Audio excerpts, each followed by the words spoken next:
ఒకటే చెప్తాను భయ్యా, జాహ్నవి కపూర్ వేరీ జాహ్నవి కపూర్ ఎడిపోయింది భయ్యా. 15 నిమిషాలు ఉంది భయ్యా జాహ్నవి కపూర్ ఓన్లీ 15 నిమిషాలు ఉంది. 3 నిమిషాలు మళ్ళీ వచ్చేసా ఏది ఎక్కడ పోయింది, అక్కడ 3 నిమిషాలు అక్కడ పోయింది, 10 నిమిషాలు కనిపించింది అంతే భయ్యా. సినిమాలో నాకు జాహ్నవి కపూర్ కనిపించలేదు భయ్యా, అస్సలు కనిపించలేదు. కొట్టాల శివ గారు మీకు శతకోటి, మీరు ఆచార్య 2 సినిమా తీయాలి,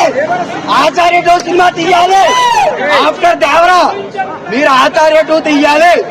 అదే సూపర్ అండి అన్నా. ఇటు ఫ్లాప్ కాదన్నా, మా మనసును దోచుకుంది అలా. నిజంగా బాగుందన్నా, నిజంగా సినిమా బాగుందన్న. అమ్మ మీద ఒట్టన్నా, దేవుడి మీద ఒట్టు, మీకు నచ్చుతుంది.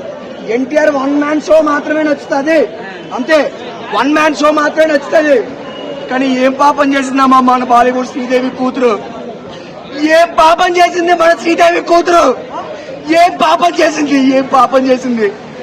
కేవలం 15 నిమిషాలే ఉంది భయ్యా, కేవలం 15 నిమిషాలే ఉంది.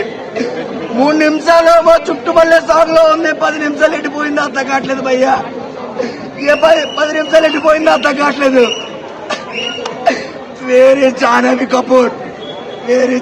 కపూర్ ఒకటే కోరుకున్నానండి, కొట్టాల శివ గారు మీకు శతకోటి, మీరు ఆచార్య 2 త్వరగా తీయాలి, మళ్ళీ ఇట్టు కొట్టాలి. ఇండస్ట్రీలో ఆచార్య 2కి ఆస్కర్ అవార్డు రావాలి. ప్లీజ్ రావంత్ రెడ్డి గారు, కేసీఆర్ గారు మీరు ఈ సినిమా చూడాలి, మీరు దేవరా సినిమా చూడాలి. ఆచార్య 2 కూడా టికెట్ రేట్లు పెంచాలి. మా పేదోడు కడుపు కొట్టాలి.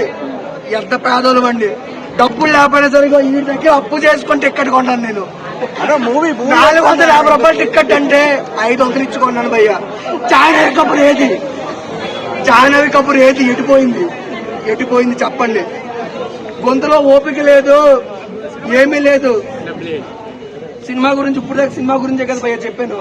Vary Jahnavi Kapoor, I also don't know very, only 15 minutes.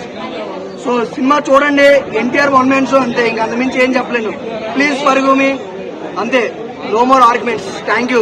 Please Koratala Siva గారు please watch and please do it Acharya 2. Thank you. అది తప్పకుండా రావాలి. Thank you.